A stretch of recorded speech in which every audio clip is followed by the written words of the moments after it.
শুয়ে থাকবি, বসে থাকবি, মোবাইল চালাবি, আবার ঘুমিয়ে যাবি। আর যখন পড়ার সময় আসবে তখন কান্না করবি যে আমাকে দিয়ে হবে না, আমার পড়ায় মন বসে না। তারপর আবার ঘুমিয়ে যাবি, তারপর আবার জেগে উঠবি, আবার খাবি, আবার ফোন চালাবি। আরে তোর চেয়ে বেটার তো একটি পশুর জীবন। কমসে কম সে এটা তো বোঝে যে তার জন্য কোনটা বেটার। সময় কম, ধীরে ধীরে সময়গুলো চলে যাচ্ছে। আজ তো বাবা মায়ের হোটেলে বসে খাচ্ছিস, কিন্তু কাল তোকে কে খাওয়াবে? কাল যখন তোর ফ্রেন্ড সার্কেল তোর থেকে আগে চলে যাবে, যখন তাদের স্বপ্ন পূরণ করতে থাকবে, তখন তুই রাস্তায় রাস্তায় ঘুরে বেড়াবি আর কান্না করতে থাকবি। আর বাহানা দিয়ে যাবি আমার ভাগ্য ভালো ছিল না, আমার সময় খারাপ ছিল, আমার কাছে এটা ছিল না, আমার কাছে ওটা ছিল না। আরে কাকে বোকা বানাচ্ছিস? কাকে মিথ্যে বলছিস? এই দুনিয়া মানুষের চিন্তা ভাবনাকে বোঝে না, মানুষের কষ্টকে অনুভব করে না। যদি তুই একটি ভালো লাইফ লিড করতে চাস, নিজের ভাগ্যকে বদলাতে চাস, তাহলে কিছু করে দেখাতে হবে। আমার পড়ায় মন বসে না, আমাকে দিয়ে হবে না। আরে বন্ধ কর তোর এই বাহানা বাজি। তোকে দিয়ে কেন হবে না? তুইও তো একটা মানুষ, কি কমতি আছে তোর ভিতরে? তোর কাছে এমন কি নেই যে তোকে দিয়ে হবে না?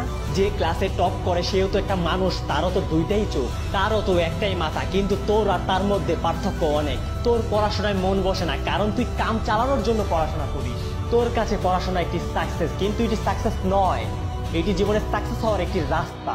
যার পড়াশোনায় মন বসে তার একটি স্বপ্ন থাকে, তার একটি গন্তব্য থাকে, তার মধ্যে কিছু অ্যাচিভ করার তীব্র ইচ্ছা থাকে। আর সে ভালো করেই জানে যে পড়াশোনা করার রাস্তা তাকে তার গন্তব্যে নিয়ে যেতে পারে। তার জন্য তার পড়াশোনায় মন বসে আর সে ক্লাসে টপও করে। পড়াশোনাকে নিজের সাফল্য নয়, নিজের সাফল্যের রাস্তা বানাও, তখন পড়াশোনায় মন বসবে। তখন কেউ কেউ বাহানা বানায়, আমি তো ফোন এডিকশনে এডিক্টেড হয়ে পড়েছি, আমার পড়াশোনায় মন বসে না। আরে ফালতু বাহানা বন্ধ কর। মোবাইল তো সেও চালায় যে ক্লাসে টপ করে, মোবাইল তো সেও চালায় যে সাকসেস থেকে সাকসেসফুল হয়েছে।